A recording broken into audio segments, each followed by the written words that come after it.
শহীদ রাষ্ট্রপতি জিয়াউর রহমান কাউকে শত্রু বানাতে চাননি, সবাইকে সঙ্গে নিয়ে এগিয়েছেন কাঙ্ক্ষিত গন্তব্যে।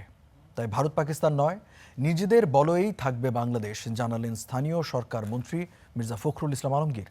আর তথ্যমন্ত্রী বলেছেন, পরাশক্তিগুলোর সঙ্গে সম্পর্কে নিজ স্বার্থেই গুরুত্ব দেবে ঢাকা।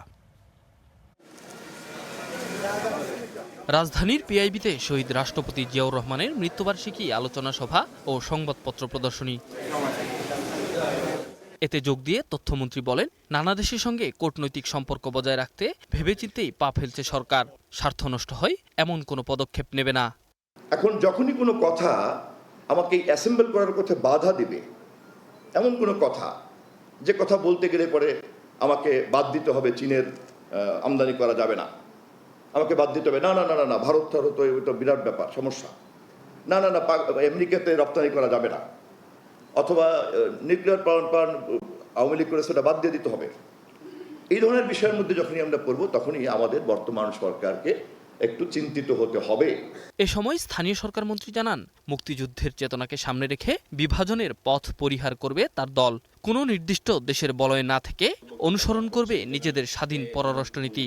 আমরা উদার গণতন্ত্রে বিশ্বাস করি, সেই উদার গণতন্ত্রকে আমরা প্রতিষ্ঠিত করতে চাই। আমরা এখানে অন্য কোনো বিভাজন সৃষ্টি করতে চাই না। বাংলাদেশ যে কারণে সৃষ্টি হয়েছে, সে কারণেই আমরা আরো জোর দিয়ে আমরা সেই দেশকে প্রতিষ্ঠিত করতে চাই।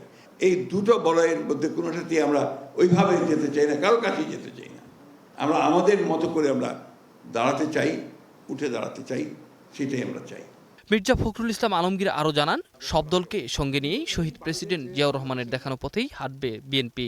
আজকে অত্যন্ত আশার কথা যে আমাদের মাননীয় প্রধানমন্ত্রী তিনি তার বিভিন্ন যে কর্মসূচিগুলো ঘোষণা করছেন, যে বক্তব্যগুলো রাখছেন, যে কাজগুলো করছেন, তার মধ্য দিয়ে আমরা সেই জিয়া রহমানের প্রতিচ্ছবিকে দেখতে পাই। Enamul Haque, star news, Dhaka.